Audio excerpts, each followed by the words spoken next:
Dublin Jack has a story to tell, bringing you into 1800s Ireland underworld of vice. Now, he has the experience and is ready to take on a big city, moving to London. It is there when he lays his mark on the world, leaving clues to his life, his story, and his adventures as a professional and proud rent boy. Hello, my name is Summer, and this is Paying for It. I got something between my legs that'll make a dead man come. Oh, that.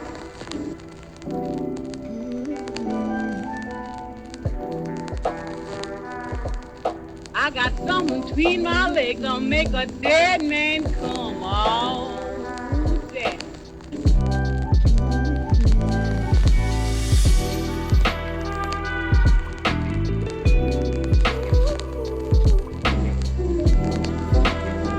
I'm gonna turn back my mattress and let you all my springs. I want you to find me, daddy, till the bell do ring. Oh, daddy, I want you to shade and dry.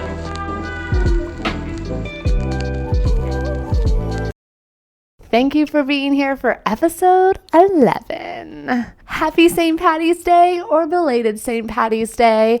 But we had to celebrate here on Paying for It in Paying for It style, including fully decked out in St. Patty's gear. Okay. I had to take us back to Ireland, of course, for this episode, just so we could be in the spirits. And boy, let me tell you to grab your tea, girlfriend, because we are about to spill some historical tea. And we're here for it, all right? At least I am, and I hope you are too. But before we get there, let's talk about some current events happening around the world. Yes, so I had read a lovely article, I shouldn't say lovely, but I read a really good article on reason.com. And it was basically going over a report about how, or like a study, not a report, a study about how rape rates have gone down in countries that legalized prostitution, and it raises with sex work prohibited. And that's so interesting because the narrative usually around sex work, or at least pro-sex work, is that it doesn't do anything. But, it just has a very negative connotation about the women who work in it, the men who pay for it, and just in general, the children in the communities that it surrounds, which is so weird and outdated, and just like plays into this narrative that sex work is bad. But it's so weird how we can have all the evidence contrary to what is being said, and we still cannot get our lives together enough to just at least start the process of maybe decriminalization. Now, let me start off with saying this week for me was a weird week, because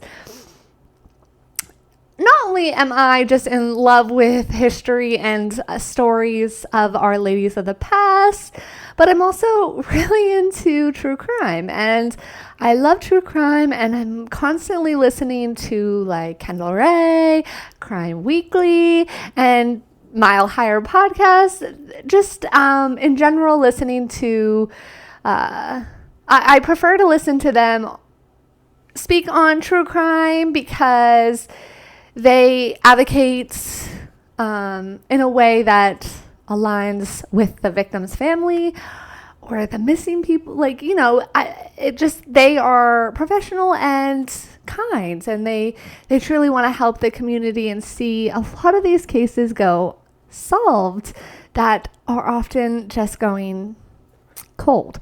And it's a very crazy, sad world. But so this week I had a bit of a weird internal feelings, I guess, on a case that Chandler did. I mean, I'm telling you, it has stuck with me. This is going on the 4th day since I've listened to her video on Allie. Let me make sure I say her name right. I didn't plan to even talk about her, but I figured, might as well be real, and I'll get to why. This case doesn't really relate to the article at all, but I'm going to get to why I'm bringing it up, because they do relate in my brain, if that makes sense. Okay, hold on. I'm still probably going to say her last name wrong. But Ken already covered the case of Ali Lowetzer, and she is still missing today, and it's, I believe, to be around 10 years later. She went missing when she was 16, and it happened in the matter of minutes, and honestly, just the way this case was handled was just grossly mishandled in a way that just boils your blood. But the reason I'm bringing this up is because she's still missing, so it's an open investigation, although it is very cold, and the way that the cops did handle it, if it's ever going to get solved, it's probably not because of them, okay? And this is now like shade to cops. A lot of the times I feel like they're just, doing their job, and they're anyways, I'm not going to get into the whole cop thing, but I'm just saying it was grossly mishandled by the sheriff's department. This happened right outside of Houston. And if you know anything about Houston, you might know that it's one of the number one states for number one cities for sex trafficking. And so kind of goes into one of the theories behind Allie and where she might be, and that she possibly is still alive. And pretty much just hidden in plain sight, which is a hard thing to try to wrap your head around to understand, because you think with today's technology that it's not like that, but it is, and it's crazy. But yeah, so the story behind her case is that she was 16. She had just gotten her first job, and she was super excited about it. She was saving some money, doing her thing, going to school. She loved sports. She was just a normal teenage girl. And so she asked her mom, this is the most heartbreaking part of the story, is that she asked her mom to, after school this day, to be able to, when she got off the school bus, instead of walk straight home, walk and pick up her paycheck from the restaurant that she was working at. Her mom originally said no, because she never had done this before, and she was a little worried about it, of course. But Allie begged to just go pick up her paycheck, and she was also hoping to maybe just even pick up another shift. So eventually her mom does give in and tells Allie that she can do that, but with some stipulations that she needed to text her and let her know if she was picking up a shift, or if she was heading home, and just kind of keep her updated, which is normal for a mom, honestly. When she did not get the text back from Allie, she didn't immediately panic, because in her brain, she was just okay, she got there, picked up another shift, and forgot to text me. So she was probably I'm definitely going to have a conversation with her, but she didn't know what was coming, here and yeah, anyways. So when eventually her mom realizes that she can't get a hold of her and stuff, she, of course, calls the police.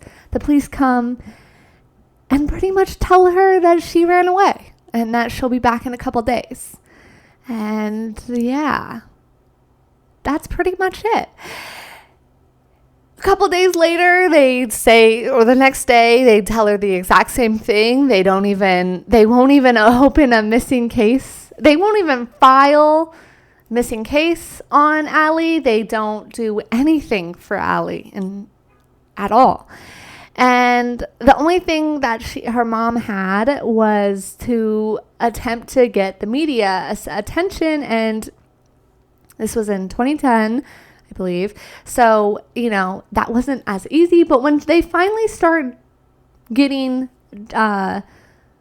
some attention to Allie's disappearance, the police decide, okay, we have to do something now. So they eventually start to investigate. But the first place they go when investigating is doing an extremely thorough and intense investigation on the family, to the point where it went on for weeks, and they really were convinced that her brother, or they weren't even convinced, they were really just trying to close this case in a way that's almost eerie, because they were trying hard to put it on the other brother, the older brother, who had an airtight alibi.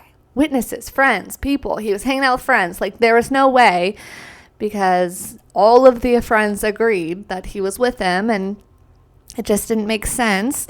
But there are some other theories that say this was the work of a professional, and that I don't want to, Kendall Way didn't allude to this, but the case stuck to me, and I had to do some more research for myself. And it really feels as if it didn't get investigated in a way that it should have, because maybe there's some cover-up going on in this town, this city.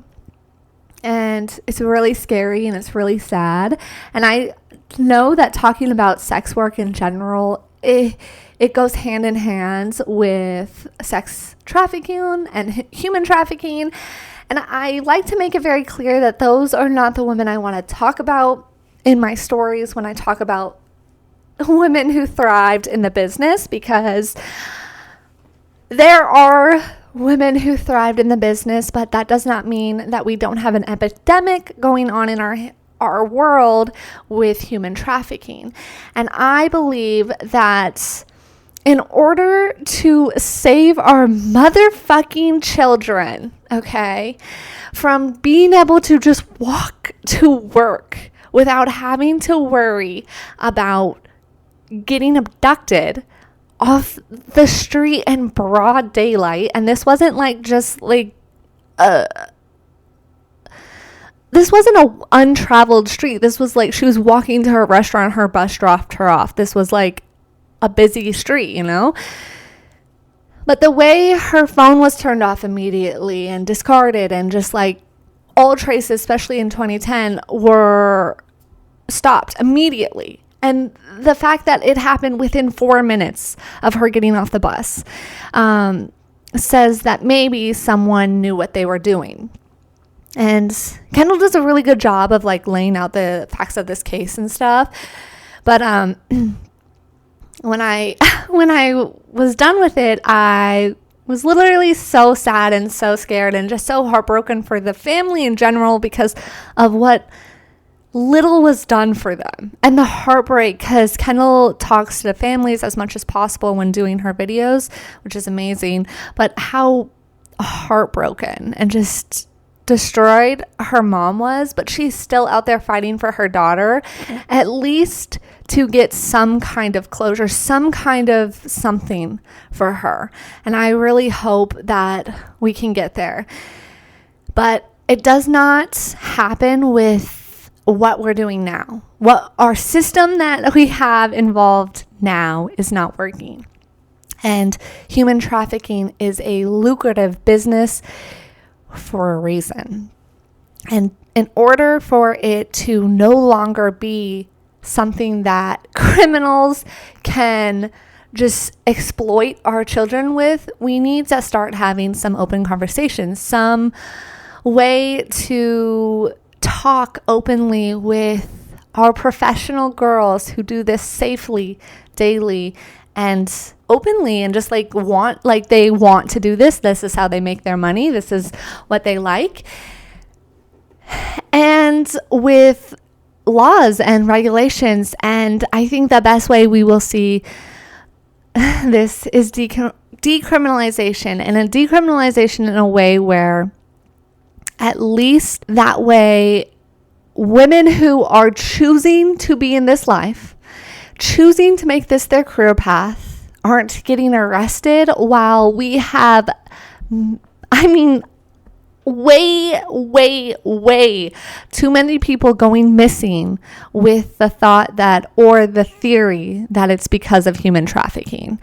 And the thought that they could just be in the United States, so close but so far away from home, with no real help or anyone actually looking out for them, because it's hard. I will tell you, I'm probably not the best person to even be truly explaining this and understanding, like, there is a difference between safe and consensual sex work and trafficked children and ladies. And in order to stop the lucrative underground business of selling humans, we need to start having open and honest conversations about what a world would look like if we decriminalize sex work, and why it's so important to not only our communities, but to those who fall victim to fucktards. Seriously, it's just, ugh. Anyways, so I was reading this article, and I will, of course, link the article and Kendall Ray's video down below if you're into true crime. I know that was kind of a heavy topic. That's the thing. Sometimes we have to have heavy conversations to get change. We have to be willing to talk it out and willing to hear other people's opinion, and also willing to see the dark side of things that could potentially be good. Like, I'm not blind to the fact that there are a lot of people trafficked and aren't choosing a life to live, but this life to live. But that does not mean we can just decriminalize it, because it's not going away. It's just becoming underground, allowing criminals to extremely profit off of this, like the it's so gross, and it's hard to talk about, and it makes me really sad. However, this article goes over a study. I will link it down below, but the article, of course, is called "Rape Rates Go Down as Countries Legalize Prostitution, Rise with Sex Work Prohibition," and it's by Elizabeth Nolan Brown. And she does a really good job of like outlining this study that was done. And they found that out of 31 European countries, spanning a time between 1990 and 2017, 8 countries liberalize their prostitution and their prostitution laws, and while 6 countries crack down on prostitution. And overall, they were able to determine liberalizing the prostitution laws linked to significant decrease in rapes, while prohibition was linked to significant increase, which but even with this information, it's like we aren't going to take that for anything, of course. Okay. And now there are 4 model types of prostitution laws on the prohibition side and the decriminalization side, and I thought it was pretty interesting. So prohibition, of course, is in which both selling and paying for sex is illegal. And then there's the Nordic model, which is supposedly going to end demand. And I want to do an entire episode on the Nordic model and how flawed it really is, and how the countries that are using the Nordic model, if you are interested in seeing that and how it is flawed and it's not working, and people are saying like, hey, this isn't working and this is why, and we of course aren't listening. So basically this Nordic model is that paying for sex is illegal, but offering paid sex is not. So this one says the women who offer, or women and men who offer sex for pay are not gonna get in trouble, but the men and women who pay for sex and get in trouble or caught do. And this is a very flawed system. I'm sure you can see why. Because again, sex work is nicknamed the oldest profession for a reason. It is not going away. And if you try to end the demand doesn't go away ever. So then there are the two on the liberalization and legalization. And this basically has two different sides to it. And there's the decriminalization, which neither selling nor paying for sensual sex is a criminal act. And no requirements that take place in special circumstances in order for it to be legal. And that allows for brothels and stuff like that. But there is the, I know this intro is going on for so long, but I just think it's important. So there's the decriminalization side of it, and there are two that they focus on, and that is abolitism, in which brothels are okay, and then the new abolitism, in which brothels are explicitly banned. And we see that places that follow the full decriminalization of all the abolitism plan see much more success in the decrease of rape rates, and much more success in just a more flowy kind of way of sex work. And also this allows for everyone to be held accountable in a way, because if you're running a brothel and you are doing everything correctly, then there is no fear coming on you that you'll get in trouble for speaking up or saying something if you see something, you know? So if you have a funny feeling in your gut or something like that. But also it allows for there to be a better checks and balance system where you can easily see when things aren't right. And so I think that with this article that shows rape rates significantly decreasing by like 11. So the average was like 11, and they would be decreased by 3 or 4 when decriminalized. And for the states and countries that criminalized and cracked down, they seen a significant increase by like 6 or 7 on top of the 11. You know, so we are so often slapped in the face with evidence that keeping sex work illegal is more harm than good. And I hope that more people start to speak out about this, to talk about this, so that we can not only save our children like Allie, who I'm only speculating that could still be out there, even though the cops highly doubt it. And there are other theories. There's a theory even about a convicted murderer who was in the time at the area. His truck was found burned. It's also weird. But either way, alive or not, she's missing, and there should be some kind of answers. And they say because her fingerprints have never been flagged, that there's no possible way she could be in the sex trade, because she would be most likely have gotten in trouble some way in theft or something.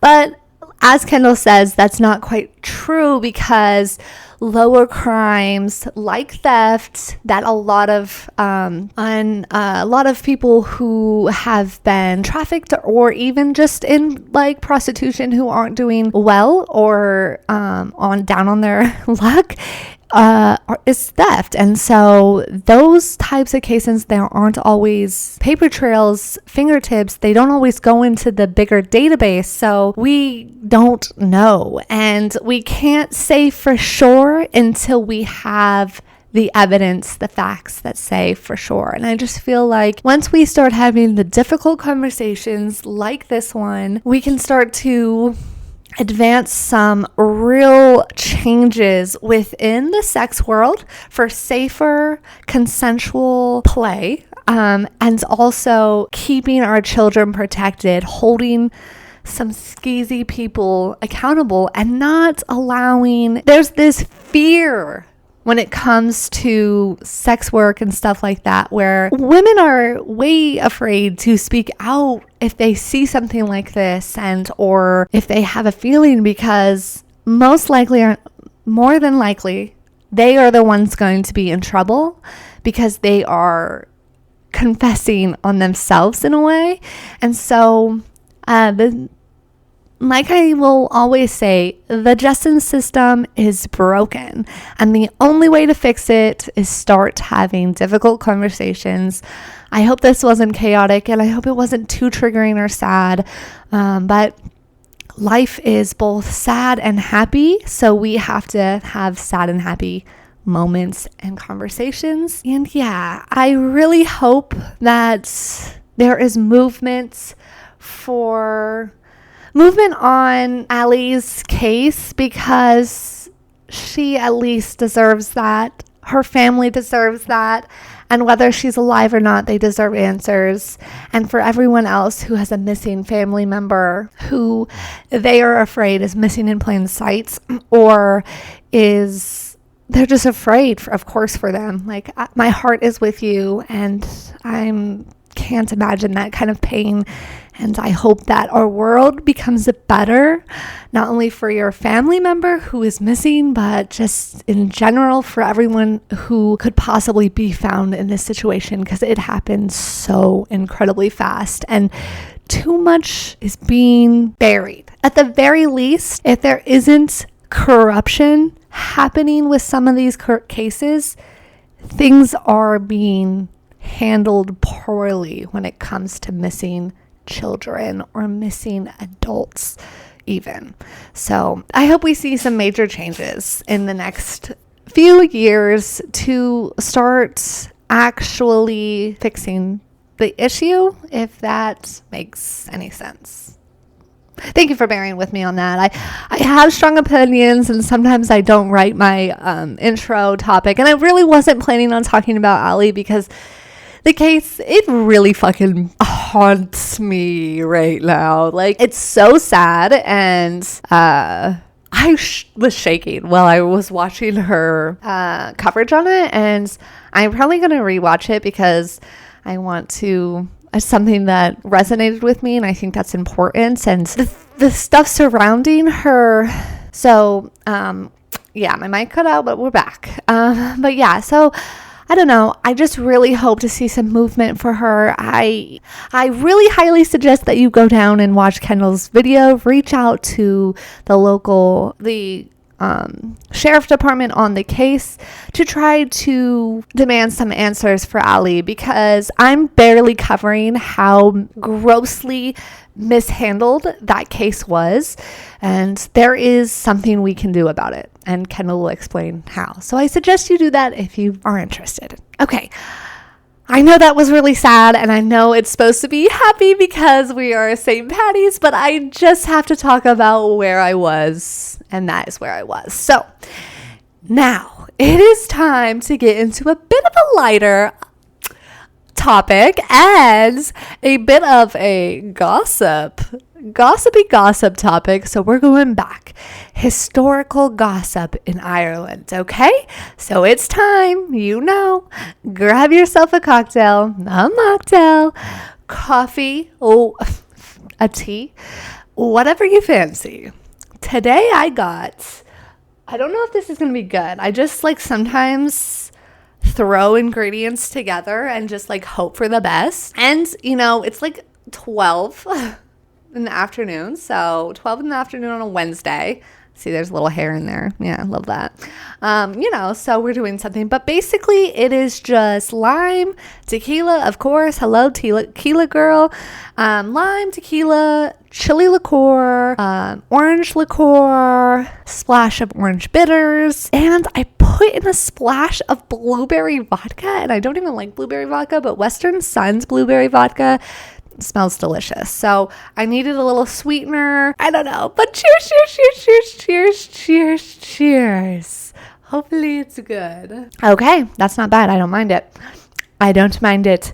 Cheers. And let me introduce you to the one who didn't shy away from drama. John Saul, or maybe Jack Saul, aka Dublin Jack. And that's right, baby. Today we are talking about a man with a past. And oh, what a past it was. Born on October 29th, 1857, into the Dublin tenement slums. His father, William Saul, who was a Hackney cab driver. And if you need any reminder that his life took place in the 1800s, well, let me tell you what a Hackney cab driver is. It is basically a historical cab service that was ran with one or two horses hauling the carriage around wherever you may need to go within the city. Okay, no cars over here. I love to look at these because I also love to just get shocked every time I'm like, oh, what a life to live. What a time to live life. Just what a time. Anyways, so his dad was the sole provider for this family, and he ran his own cab business. And his mother, Eliza Revington, was a woman, so you know, she didn't have that much of options available to her, so she was basically a stay-at-home mom, not working from home, but working in the pretense that her full-time job was raising all these kids, and she was a housemaker. John was the second born and the eldest son, and with that comes a lot of responsibility and basically it is assumed upon you when you are the man of the family, especially the oldest born, that you will not only grow up to help provide for the family, but most likely take on your parents' debts. And also when his father is to pass away, it's basically on him to take over the business. So John, though, was born out of wedlock, and his parents didn't get married until about 6 months after John was born. This is most likely due to the fact that Eliza was underage, which, let me just start off by saying that's disgusting. But sadly, this was way too fucking common in this time period. They also go on to have 6 more children, so they had a total of 8. Yeah, that's math.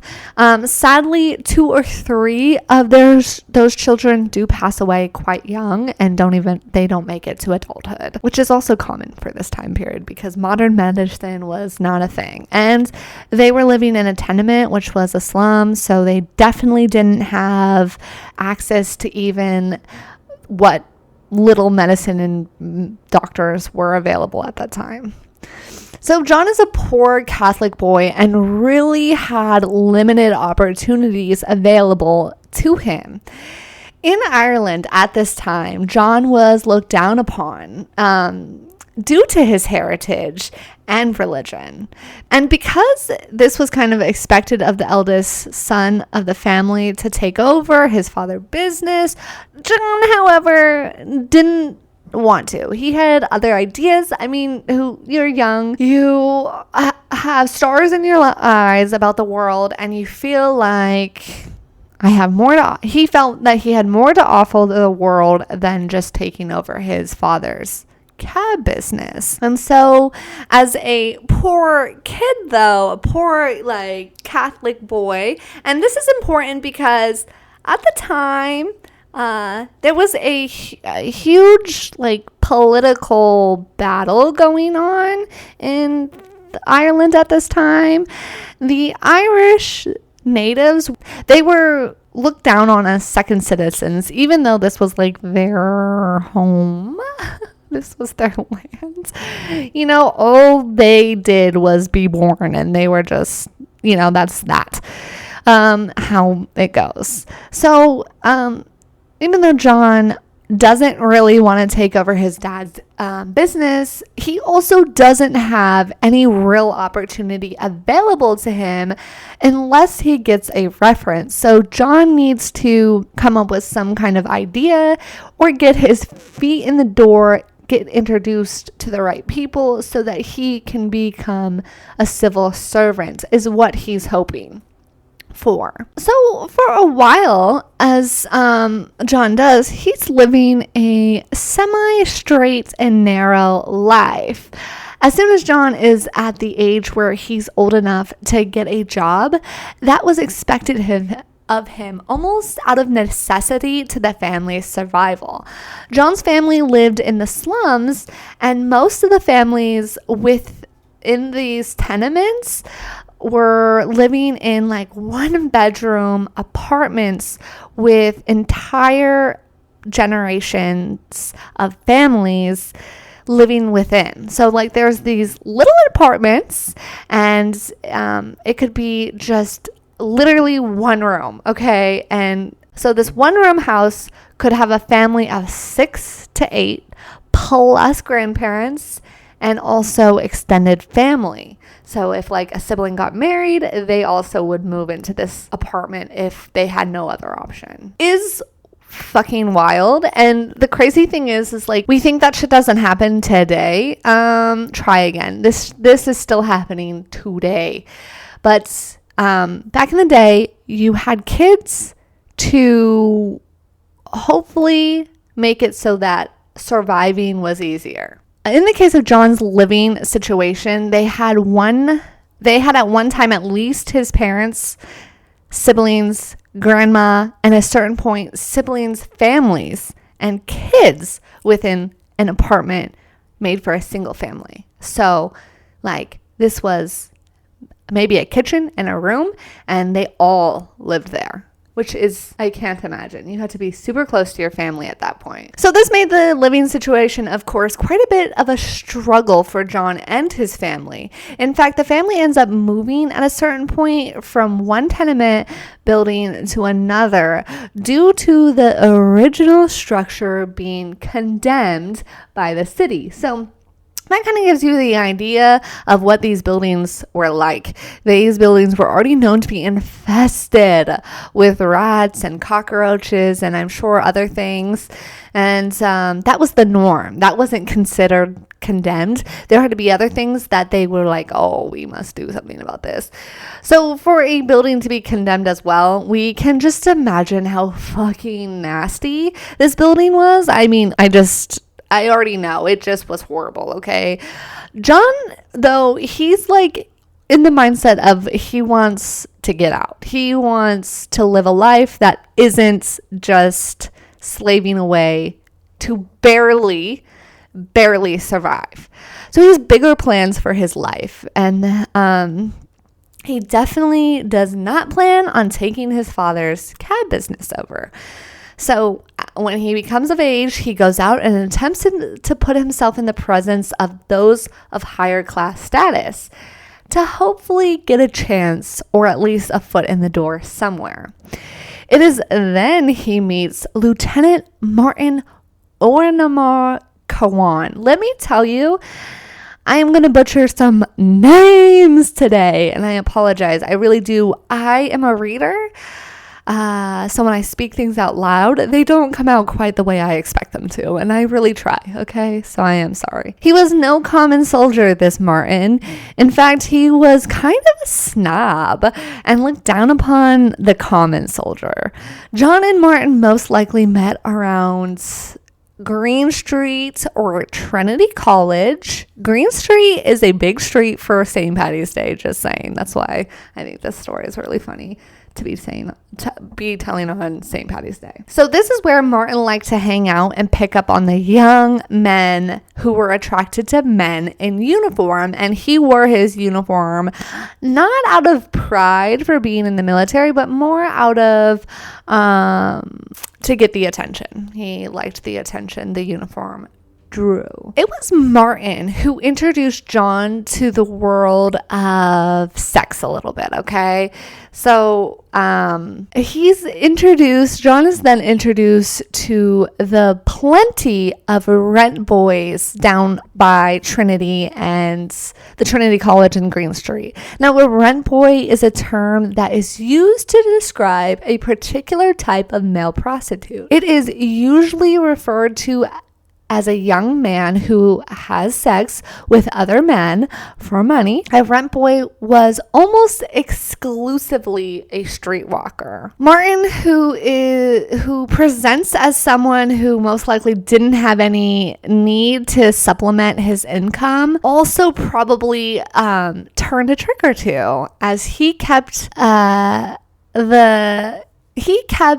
in company of much older men. Now, it is important to note that John was attracted to both male and females, which allows John to slip into the world of rent boy fairly easy without much of a dilemma. And so it is a bit unclear if Martin was John's first mark or if he ever actually made money off of Martin, but it is pretty clear that Martin and John had a relationship, most likely an open relationship, and an on and off again relationship. One of those things was probably one of those things that you need as a rent boy, or even anyone, one of those things that you see often in the world of sex trade is nicknames or aliases or stage names. So it is probably around this time that John decides to take on an alias, and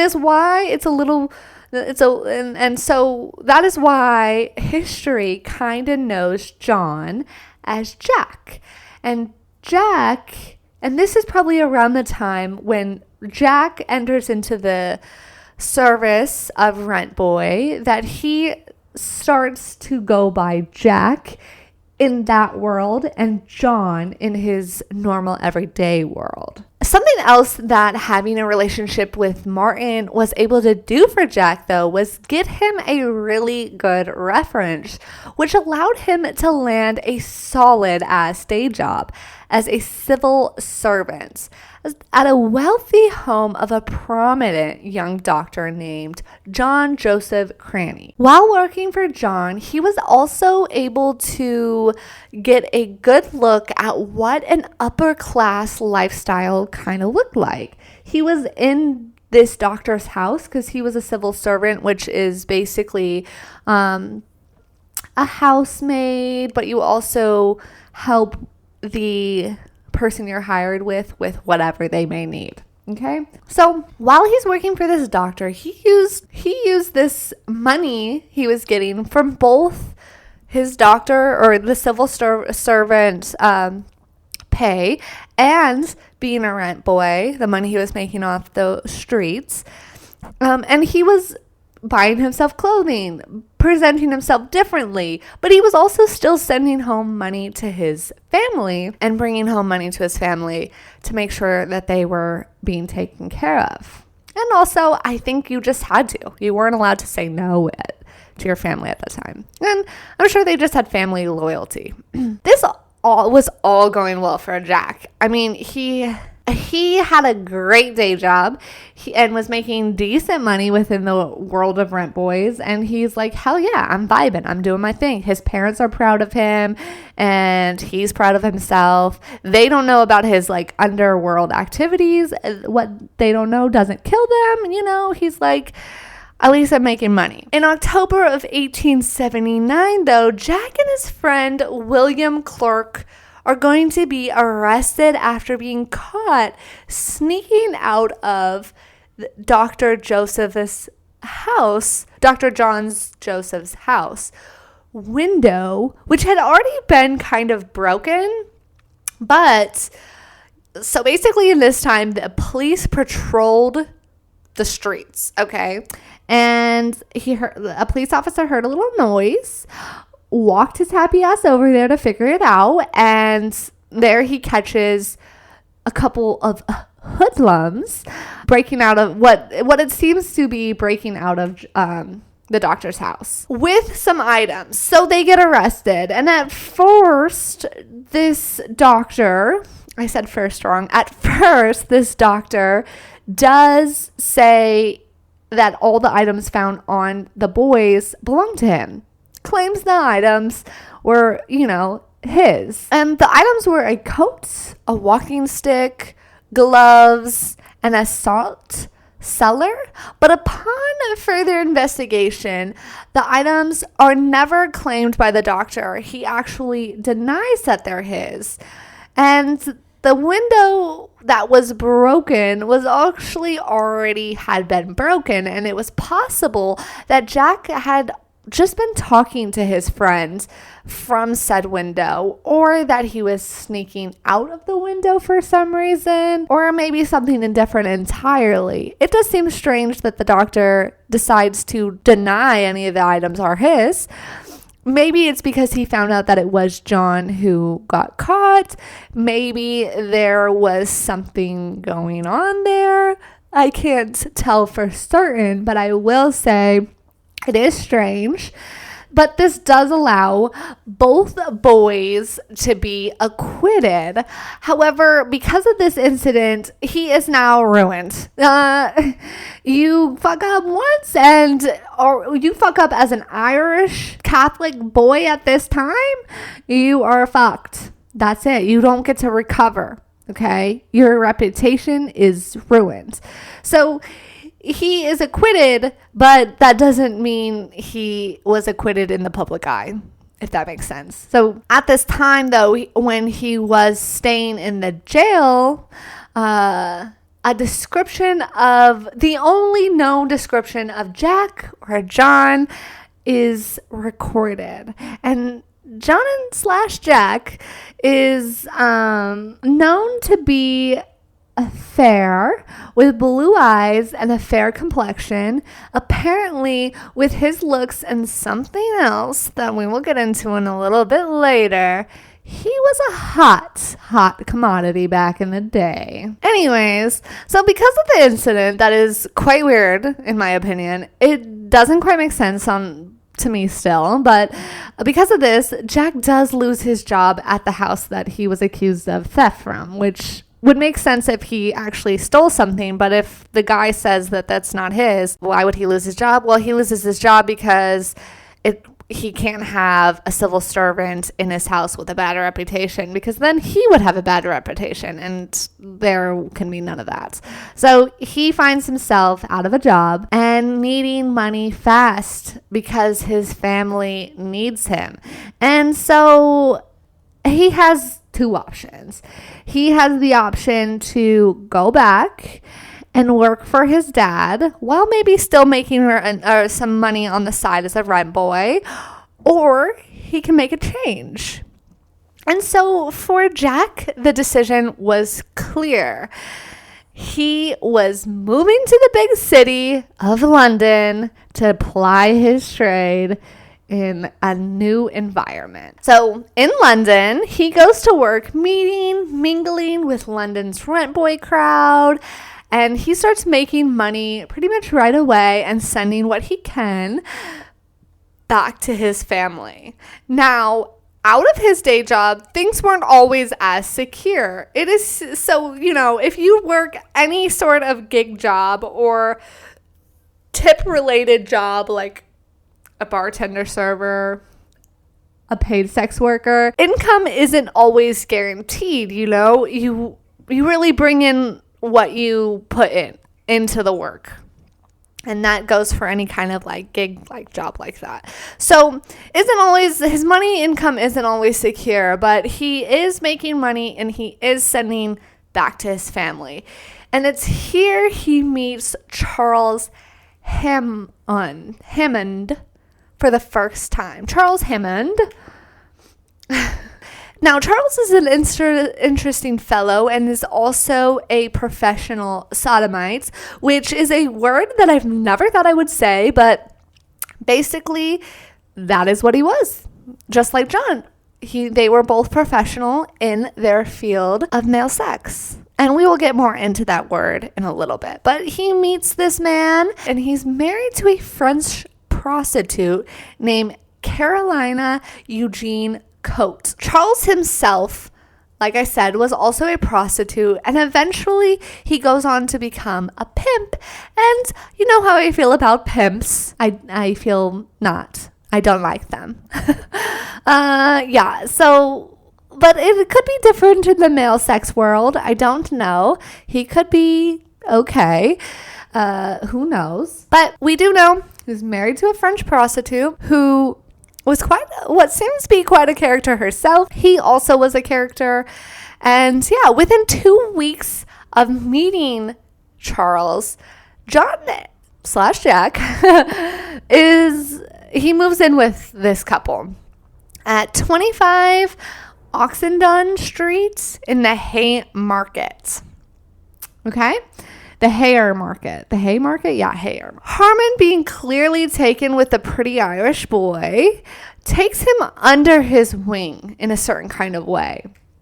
Starts to really introduce him to people he knows living in London. It isn't long before Charles starts bringing him along to meet people and collect a high amount in rent. AKA, Jack wasn't dumb. He knew what was happening. He knew that Charles was, in a way, inadvertently pimping him out, but that was Jack's career, and he was wanting to learn London. So he, at first, was okay with it, because here's this couple who is introducing him to a highly affluent and influential people within London making money. But Jack knew that Charles was taking way too much in rent, because essentially he just, without asking, became his pimp, if that makes sense. So a lot of his money was going to Charles, and the rest of the money that he was making was going to his family back in Ireland. So it was a lot, not a lot went to him personally, the one putting in the work, which fucked up. Okay, wild times back then. But London, he stayed with Charles because he felt connected to them, and it gave him sort of a home, like it was like home away from home. He felt seen by them, understood by them, but also taken care of by them. So he was willing to put up with it for a while, until tragedy strikes. Then tragedy hits the Saul family when the sole provider, their father, passes away. And this bad news for the family came as a true shock, and it is not good for the family because, like I said, sole provider, the main sole provider, because John is still having, John/Jack is still having to pay his own way because he doesn't live at home. So the money that was going from John to his family wasn't consistent enough to be considered a provider, but he was still doing what he could to help out. So if the family lost the main breadwinner, it was bad news bears. It was also then put the burden of money making on the son, especially the older son. So Jack gets the news of his father passing, and of course he knows he needs to go back home, so he goes. However, being back home, that pressure was laid right on his shoulders. That pressure to care and take over the family business, a pressure that he seemed not fully ready for or equipped to deal with, or even wanting. His mother, Eliza, was happy to have her son home, fully expecting him to take over the cab business and take care of them and become their new sole provider. She had small children within the house still, and she needed the help. But for Jack, this was not what he wanted in life, and being the cab driver was not something he ever wanted to take on. So it was really only a matter of time before Jack decides it's time for him to go back to London. And to his mother's utter surprise and dismay, that's exactly what he does. And she's, of course, distraught because that leaves her selfishly out of having her son take over for her. And that is a selfish thing, I will say, but it was a different time back then. But it also, I'm sure, hurt to know that her son was willing to just look past the family's needs to try to find some kind of happiness for himself. And what he felt his true calling was the world of sex. He was still very willing to help his family and send the money he was making back, but he wasn't willing to take over the family's business, which, like I said, honestly, fair. Off he went back to London. Not immediately, though, back to Charles. Because Charles had actually, in the time John was in Ireland, Charles had moved out of London. So now Jack is doing his thing without Charles and living his life, making money. Okay, my camera battery died. What's new? And now that it's charged, I don't know if you guys can see, but my little nightmare is down here, and he has made a bed for himself, and he is so cute. Yeah, so he's just found himself a home. What can I say? And we're not going to disturb him because I said found himself a home. I found himself a bed, and we're not going to disturb him because we love him, and my cats are my babies, and they're spoiled rotten. So we're just going to share our seats with this man, if that's okay. I think he'll be okay with that. Where were we, though? Okay, so we were just getting back to talking about, John/Jack had just gone back to London, and he didn't move right back into the house with Charles and his wife because he was kind of wanting to do his own thing, and also Charles was no longer in London at this time. So he's doing his thing, living his life, sending money back, living in like boarding houses at this point until eventually, hi handsome, can I scoot up in a little bit in here? Is this okay? I think this is okay. I think we can make that work. Okay, so eventually though, Charles does move back to London, and Jack and him do link back up. Charles doesn't waste no time going on to collecting money from Jack, though. In fact, he would go on to collect 35 shillings a month for a room that should have gone for 6 to 8. Is that how you say it? Shingling? Never said that word out loud, and I've always read it shingling, so I think I'm wrong, though, now that I'm thinking about it. Anyways, so he was charging him extensively, clearly. So Jack was kind of not cool with that. In fact, he was collecting so much money from him at this point that he just came to the conclusion that he really didn't even need someone like Charles. He had the connections himself, and he was able to survive.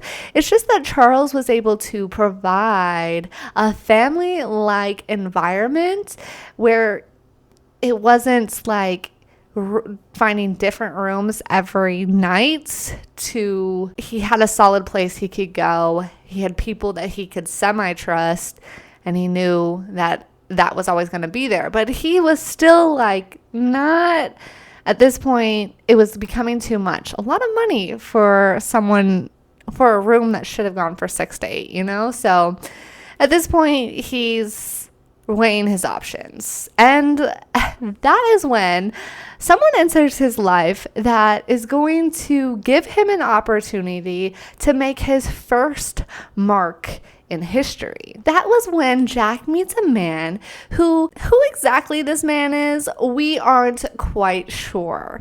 The world may actually never know. Lots of speculations, but what we do know about this man is that he is going to help immortalize Jack. After a night spent rendezvousing, the man is going to offer Jack a lot of money to write his story. Well, more so write Jack's story. Not so much the story of John, which you would think same person, same story. Not quite. See, John was a poor boy from Ireland who turned to sex work, in some say necessity, and some say for extra cash at first, and then it became a necessity. But in Jack's story, Dublin Jack, he was proud. He was someone from wealth who didn't need to turn to sex work, but wanted to. So Jack and John's story doesn't really add quite up to be the same person. However, let's get into it. The French really loved their erotic porn novels, and that was pretty much how you got your porn back then. And even though they were very underground, these novels were very underground, and if caught with them at this time period, it was not a good look, to say the least. Gossiped about, the littlest things could ruin your reputation back in the time, especially if you were caught with something as scandalous as Dublin Jack's story. See, at this time, it's important to remember sodomy is illegal and could be punished severely, but also you would lose all credibility and ability to find any kind of respectable work or anything, and it would be a major scandal. So for Jack to come out and tell his story, admitting to so many rendezvous with prominent men, it was a bit of a shock and ballsy thing to do, even under an alias. But The Sin of Cities of the Plain, well, now that is a book worthy of a blush or two. This book was written as if it was the life of Dublin Jack, like I said before, which you would think means it's a true story. However, not quite. Jack was tasked to write an erotic novel of his life, not a true story of his life, not the hardships he went through in his life. Now, we can't say that all of those hardships were due to being a male rent boy. No, I mean, he already was born into a very tumultuous time and in the slums. So it's not like he had many options available to him, right? You know what I'm saying? So it's not a true story of his life. But John wrote this book, but he wrote his persona as Jack and all the adventures that Jack went on.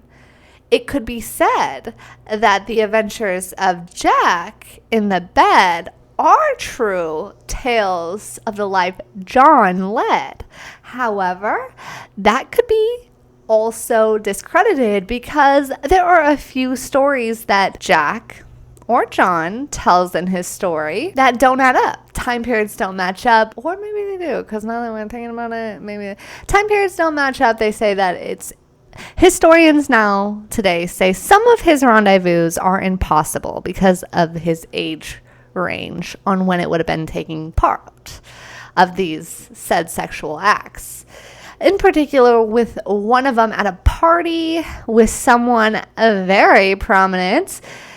He would have been in that party at 12, and it just doesn't seem like John's life could have collided with Jack's life at that time. So these stories could be false. But that does not mean everything in this book was a fit. Not at all. We can start off by saying that an anonymous man who wanted to give him this chance and opportunity to write his story that often is referred to as autobiography. Well, he, as we know, don't know who he is, but according to legend or history, depending on how you look at it, what drew him to want to talk to Jack, want to give Jack this time, was that Jack was very well endowed, if you know what I mean. To be clear, Jack apparently had a big penis, and it really helped in his line of field. So this allowed Jack to be very popular, and that included getting the attention of this anonymous man who they spent the night together doing all kinds of naughty things. But after spending time with him, rendezvousing, they actually kind of got to know each other, and he was interested in Jack's life as a rent boy and felt that his stories that he was able to share with this man with him weren't enough to get a book. He knew that this kind of sex would sell in the underground world. So whoever our anonymous publisher is, I guess you can say publisher, was somehow already connected to erotic novels and the underground world. Okay, so you know that Jack has a great penis, but did John?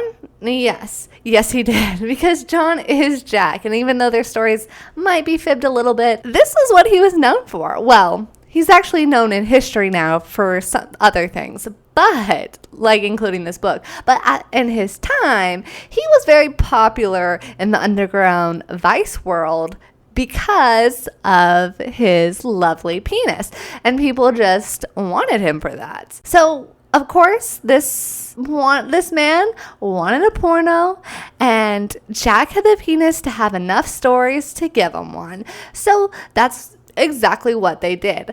Things that go into this book is a blush-y worthy, of course, especially for its time period. Jack had all the stories and all the experience to be able to know sex as it is, not as they wanted you to think it was, which is really important because back then they sold vanilla sex, of course, like man and wife, straightforward vanilla sex. So that is not that's not going to be what John portrays in his book. In fact, John goes on to talk about threesomes. He talks about orgies. He talks about cross-dressing and his cross-dressing persona. He talks about all kinds of out there sex that would, of course, shock the world if it got into everyone's hands. Scandalous, I'm telling you. They'd be scandalized. But he knew the world, was comfortable in the world of sex to know what sex really could look like for everyone if they so choose for it to look like that. So Jack gave the world a book that even still today sits in the British Library and is the only book that has to be watched by a librarian when someone comes to visit and check it. They can't check it out, but when they come to see and read it, you have to be supervised because they tended to have a lot of wankers coming through, if you get what I'm throwing out there. They had a bunch of people coming in, pleasuring themselves to it, and making, I'm sure, a scene. So at certain points, the British Library was like, enough is enough. Anyone that's coming in here gets observed, and this book is under lock and key. So if that tells you anything about the book in question, well, it tells you it was hot and heavy and people got off to it. So must be interesting. His book goes on to tell the many stories of Dublin Jack, and still today a lot of those escapades, like I said, are debated. Some we know are false, but some we know are totally true. Either way, Dublin Jack makes scandalous history and a book that is still highly respected and regarded in the LGBT community today. His first mark on history, and what a wonderful mark it is to make, because it shows a bunch of things. It shows that sex work, always around, always going to be around. Sexuality is not just this textbook man and woman. It's sexuality. So as long as it's safe, sane, and consensual, then we're having a good time. And it also just gives us a look at a boy who was not willing to take the normal route in life. And so, yeah, we get to really dive. That book really shows just, how scandalous it was back then, how scandalized people would have been come finding this, but also it shows that even back in the 1850s, 1870s, 1800s, whatever, people were willing to live their truth no matter how dangerous it could be, and it could be dangerous, and we're gonna get there. But honestly, I didn't expect this to be such a long video, but it has been. So I guess Dublin Jack is going to get a two-parter because we are just getting into the juicy details. Jack's story gets way more gossipy, way more tea spilling, and way more ooh, that happened. So I hope you enjoyed the first parts of John Saul and getting to know Jack. And I hope you come back for episode or for part 2. It'll be next week. I won't make you wait that long. And I might even still be in these cute little... Would that be too much? That might be too much if I come back the same, like 3 weeks later and I'm still in... Anyways, who cares? But yes, I have really enjoyed getting into Jack's story and really learning his life. And it's hard to get facts from such a far time past. And you'll really see that when we come into part 2. But it's still fun digging in and seeing the scandals and the such similarities to Vice and sex work today, because it's still it's different but the same, people are the same but different because technology and stuff. Anyways, I'm rambling, but yeah, that is going to be it for part 1. I hope you come back next week to hear the scandalous history of Dublin Jack. And yeah, subscriptions should be back up, and I'm very excited. They should be at the right price, and here we go. Now we're kicking off the right start. It's all, you have to leave it to me to stumble several times before I get it right, but that's how you learn, right? And yeah, until then, I hope you have a wonderful, wonderful rest of your night, a great weekend, and I will see you next time. Bye. I got something between my legs gonna make a dead man come on.